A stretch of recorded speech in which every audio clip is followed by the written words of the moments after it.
Hello everyone, I am Jyoti Jha and welcome to NCERT the mind. तो आज हम लोग पढ़ेंगे क्लास 7 की हिंदी बुक बाल महाभारत कथा 12वां अध्याय इंद्रप्रस्थ। तो इसे पढ़ने से पहले अगर आपने मेरा चैनल सब्सक्राइब नहीं किया है तो आप सबसे पहले मेरे चैनल एनसीईआरटी द माइंड को सब्सक्राइब कीजिए, लाइक कीजिए और बेल आइकन ज़रूर प्रेस कर दीजिए ताकि एनसीईआरटी से रिलेटेड सारे वीडियोज़ आप तक पहुँचती रहे। तो चलिए बच्चों, पढ़ना स्टार्ट करते हैं। तो इससे पिछला चैप्टर जो हमने पढ़ा था वो द्रौपदी स्वयंवर का पढ़ा था। तो आज हम लोग इंद्रप्रस्थ पढ़ेंगे। तो आप लोग इसे ध्यान से सुनिए और समझने की कोशिश कीजिए। द्रौपदी के स्वयंवर में जो कुछ हुआ था उसकी खबर जब हस्तिनापुर पहुंची तो विदुर बड़े खुश हुए। धृतराष्ट्र के पास दौड़े गए और बोले, पांडव अभी जीवित हैं। राजा द्रुपद की कन्या को स्वयंवर में अर्जुन ने प्राप्त किया है। पांचों भाइयों ने विधि पूर्वक द्रौपदी के साथ ब्याह कर लिया है और कुंती के साथ वे सब द्रुपद के यहाँ कुशल से हैं। यह सुनकर धृतराष्ट्र हर्ष प्रकट करते हुए बोले, भाई विदुर, तुम्हारी बातों से मुझे असीम आनंद हो रहा है।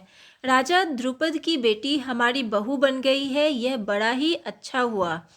उधर दुर्योधन को जब मालूम हुआ कि पांडवों ने लाख के घर की भीषण आग से किसी तरह बचकर और 1 बरस तक कहीं छिपे रहने के बाद अब पराक्रमी पांचाल राज की कन्या से ब्याह कर लिया है और अब वे पहले से भी अधिक शक्तिशाली बन गए हैं, तो उनके प्रति उसके मन में ईर्ष्या की आग और अधिक प्रबल हो उठी।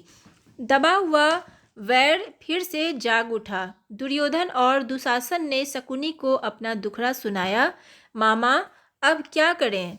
अब तो द्रुपद कुमार धृष्टद्युम्न और शिखंडी भी उनके साथी बन गए हैं। उसके बाद कर्ण और दुर्योधन धृतराष्ट्र के पास गए और एकांत में उनसे दुर्योधन ने कहा, पिताजी, जल्दी ही हम ऐसा कोई उपाय करें जिससे हम सदा के लिए निश्चिंत हो सकें। धृतराष्ट्र ने कहा, बेटा, तुम बिल्कुल ठीक कहते हो, तुम ही बताओ अब क्या करना चाहिए। दुर्योधन ने कहा, तो फिर हमें कोई ऐसा उपाय करना चाहिए जिससे पांडव यहाँ आए ही नहीं, क्योंकि यदि वे इधर आए तो जरूर राज्य पर भी अपना अधिकार जमाना चाहेंगे। इस पर कर्ण को हंसी आ गई। उसने कहा, दुर्योधन, अब 1 साल बाहर रहने और दुनिया देख लेने से उन्हें काफ़ी अनुभव प्राप्त हो चुका है। एक शक्ति संपन्न राजा के यहाँ उन्होंने शरण ली है। 30 पर उनके प्रति तुम्हारा वैर भाव उनसे छिपा नहीं है, इसलिए छल प्रपंच से अब काम नहीं बनेगा। आपस में फूट डालकर भी उनको हराना संभव नहीं। राजा द्रुपद धन के प्रलोभन में पड़ने वाले व्यक्ति भी नहीं हैं। लालच देकर उनको अपने पक्ष में करने का विचार बेकार है। पांडवों का साथ वे कभी नहीं छोड़ेंगे। द्रौपदी के मन में पांडवों के प्रति घृणा पैदा हो ही नहीं सकती। ऐसे विचार की ओर ध्यान देना भी ठीक नहीं है। हमारे पास केवल एक ही उपाय रह गया है और वह यह है कि पांडवों की ताकत बढ़ने से पहले उन पर हमला कर दिया जाए। कर्ण तथा अपने बेटों की परस्पर विरोधी बातें सुनकर धृतराष्ट्र इस बारे में कोई निर्णय नहीं ले सके। वे पितामह भीष्म तथा आचार्य द्रोण को बुलाकर उनसे सलाह मशविरा करने लगे। पांडु पुत्रों के जीवित रहने की खबर पाकर पितामह भीष्म के मन में भी आनंद की लहरें उठ रही थी। भीष्म ने कहा, बेटा, वीर पांडवों के साथ संधि करके आधा राज्य उन्हें दे देना ही उचित है। आचार्य द्रोण ने भी यही सलाह दी। अंग नरेश कर्ण भी इस अवसर पर धृतराष्ट्र के दरबार में उपस्थित था। पांडवों को आधा राज्य देने की सलाह उसे बिल्कुल अच्छी न लगी। दुर्योधन के प्रति कर्ण के हृदय में अपार स्नेह था।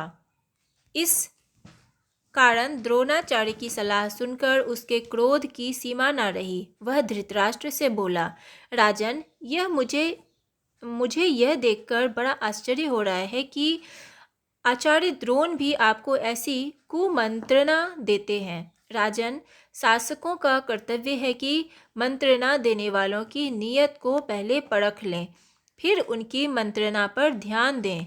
कर्ण की इन बातों से द्रोणाचार्य क्रोधित हो गरज कर बोले, दुष्ट कर्ण, तुम राजा को गलत रास्ता बता रहे हो। यह निश्चित है कि यदि राजा धृतराष्ट्र ने मेरी तथा पितामह भीष्म की सलाह ना माने और तुम जैसों की सलाह पर चले तो फिर कौरवों का नाश होने वाला है। इसके बाद धृतराष्ट्र ने धर्मात्मा विदुर से सलाह ली। विदुर ने कहा, हमारे कुल के नायक भीष्म तथा आचार्य द्रोण ने जो बताया है वही श्रेष्ठकर है। कर्ण की सलाह किसी काम की नहीं है। अंत में सब सोच विचार कर धृतराष्ट्र ने पांडु के पुत्रों को आधा राज्य देकर संधि कर लेने का निश्चय किया और पांडवों को द्रौपदी तथा कुंती सहित सादर लिवा लाने के लिए विदुर को पांचाल देश भेजा। विदुर पांचाल देश को रवाना हो गए। पांचाल देश में पहुंचकर विदुर ने राजा द्रुपद को अमूल्य उपहार भेंट करके उनका सम्मान किया और राजा धृतराष्ट्र की तरफ से अनुरोध किया कि पांडवों को द्रौपदी सहित हस्तिनापुर जाने की अनुमति दें। विदुर का अनुरोध सुनकर राजा द्रुपद के मन में शंका हुई। उनको धृतराष्ट्र पर विश्वास न हुआ। सिर्फ इतना कह दिया कि पांडवों की जैसी इच्छा हो वही करना ठीक होगा। तब विदुर ने माता कुंती के पास जाकर अपने आने का कारण उन्हें बताया। कुंती के मन में भी शंका हुई कि कहीं पुत्रों पर फिर कोई आफत ना आ जाए।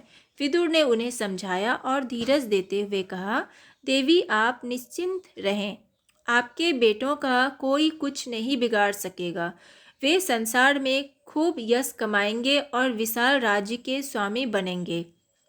आप सब बेखटके हस्तिनापुर चलिए। आखिर द्रुपद राजा ने भी अनुमति दे दी और विदुर के साथ कुंती और द्रौपदी समेत पांडव हस्तिनापुर को रवाना हो गए। उधर हस्तिनापुर में पांडवों के स्वागत की बड़ी धूमधाम से तैयारियां होने लगीं। जैसा कि पहले ही निश्चय हो चुका था, युधिष्ठिर का यथाविधि राज्याभिषेक हुआ और आधा राज्य पांडवों के अधीन किया गया। राज्याभिषेक के उपरांत युधिष्ठिर को आशीर्वाद देते हुए धृतराष्ट्र ने कहा, बेटा युधिष्ठिर, मेरे अपने बेटे बड़े दुरात्मा हैं। एक साथ रहने से संभव है कि तुम लोगों के बीच बैर बढ़े। इस कारण मेरी सलाह है कि तुम खांडवप्रस्थ को अपनी राजधानी बना लेना और वहीं से राज करना। खांडवप्रस्थ वह नगरी है जो पुरु, नहुष एवं ययाति जैसे हमारे प्रतापी पूर्वजों की राजधानी रही है।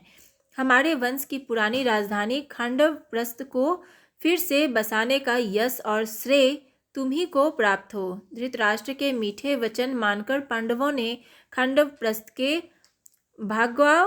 भग्नावशेषों पर, जो कि उस समय तक निर्जन बन कर चुका था, निपुण शिल्पकारों से एक नए नगर का निर्माण कराया। सुंदर भवनों, अभेद्य दुर्गों आदि से सुशोभित उस नगर का नाम इंद्रप्रस्थ रखा गया। इंद्रप्रस्थ की शान एवं सुंदरता ऐसी हो गई कि सारा संसार उसकी प्रशंसा करते न थकता था। अपनी राजधानी में द्रौपदी और माता कुंती के साथ पांचों पांडव 23 वर्ष तक सुखपूर्वक जीवन बिताते हुए न्यायपूर्वक राज्य करते रहे। तो बच्चों, आपका ये चैप्टर कंप्लीट हो गया है। तो अब हम लोग इसका प्रश्न उत्तर करेंगे। तो देखिए बच्चों, आपका पहला प्रश्न है कि पांडवों की कुशलता जानकर दुर्योधन ईर्ष्या की आग में क्यों जलने लगा। तो उत्तर लिखेंगे कि दुर्योधन को जब मालूम हुआ कि पांडवों ने लाख के घर की भीषण आग से किसी तरह बचकर और 1 बरस तक कहीं छिपे रहने के बाद अब पराक्रमी पांचाल राज की कन्या से ब्याह कर लिया है और अब वे पहले से भी अधिक शक्तिशाली बन गए हैं, तो उनके प्रति उसके मन में ईर्ष्या की आग और अधिक प्रबल हो उठी। अब है दूसरा प्रश्न कि दुर्योधन ने एकांत में धृतराष्ट्र से क्या कहा। उत्तर लिखेंगे कि दुर्योधन ने धृतराष्ट्र से कहा, पिताजी, जल्दी ही हम ऐसा कोई उपाय करें जिससे हम सदा के लिए निश्चिंत हो जाएं। अब है तीसरा प्रश्न कि कर्ण ने दुर्योधन को क्या सलाह दी। उत्तर लिखेंगे कि कर्ण ने दुर्योधन को पांडवों पर हमला करने की सलाह दी। चौथा प्रश्न, कर्ण ने दुर्योधन को पांडवों पर हमला करने की सलाह क्यों दी?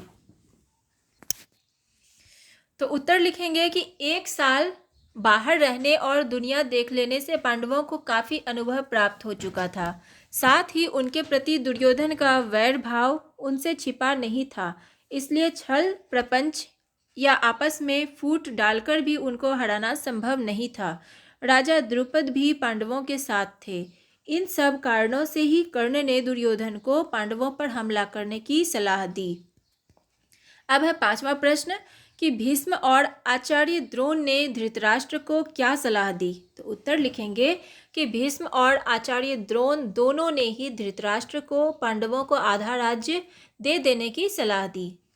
अब है 6ठा प्रश्न कि कर्ण की बातों से क्रोधित द्रोणाचार्य क्या बोले? उत्तर लिखेंगे कि कर्ण की बातों से द्रोणाचार्य क्रोधित हो गरज कर बोले, दुष्ट कर्ण, तुम राजा को गलत रास्ता बता रहे हो। यह निश्चित है कि यदि राजा धृतराष्ट्र ने मेरी तथा पितामह भीष्म की सलाह ना मानी और तुम जैसों की सलाह पर चले तो फिर कौरवों का नाश होने वाला है। 7वां प्रश्न है कि धृतराष्ट्र ने पांडवों को द्रौपदी तथा कुंती सहित लिवा लाने के लिए किसे और कहाँ भेजा? तो उत्तर लिखेंगे कि धृतराष्ट्र ने पांडवों को द्रौपदी तथा कुंती सहित लिवा लाने के लिए विदुर को पांचाल देश भेजा। 8वां प्रश्न है कि खांडवप्रस्थ कैसी नगरी थी? उत्तर लिखेंगे खांडवप्रस्थ वह नगरी थी जो पुरु, नहुस एवं ययाति की राजधानी थी। 9वां प्रश्न, बाद में खांडवप्रस्थ का नाम क्या रखा गया? उत्तर, बाद में खांडवप्रस्थ का नाम इंद्रप्रस्थ रखा गया। 10वां प्रश्न है कि इंद्रप्रस्थ में द्रौपदी और माता कुंती के साथ पांचों पांडव ने कितने बरस तक राज्य किया? उत्तर लिखेंगे कि इंद्रप्रस्थ में द्रौपदी और माता कुंती के साथ पांचों पांडव ने 23 बरस तक राज्य किया। 11वां प्रश्न, राज्याभिषेक के उपरांत युधिष्ठिर को आशीर्वाद देते हुए धृतराष्ट्र ने क्या कहा? उत्तर लिखेंगे कि राज्याभिषेक के उपरांत युधिष्ठिर को आशीर्वाद देते हुए धृतराष्ट्र ने कहा कि एक साथ रहने से संभव है कि कौरवों और पांडवों के बीच वैर बढ़े, इसलिए उन्हें खांडवप्रस्थ को अपनी राजधानी बना लेनी चाहिए, जो पुरु, नहुस एवं ययाति की राजधानी थी, और इसे फिर से बसाने का यश और श्रेय पांडवों को ही प्राप्त होगा। तो ये आपका चैप्टर कंप्लीट हो गया और प्रश्न उत्तर भी कंप्लीट हो गया। तो अब आपको पढ़ के कैसा लगा मुझे ज़रूर बताइएगा कमेंट करके, और अगर आपको अच्छा लगा तो मेरे चैनल एनसीईआरटी द माइंड को लाइक सब्सक्राइब ज़रूर कीजिए और पास में दिए गए बेल आइकन को भी प्रेस कर दीजिए ताकि मेरे सारे वीडियोस आप तक पहुंचती रहे। तो चलिए बच्चों, मिलते हैं अब अगले वीडियो में। तब तक के लिए bye, take care, thanks to watch my video.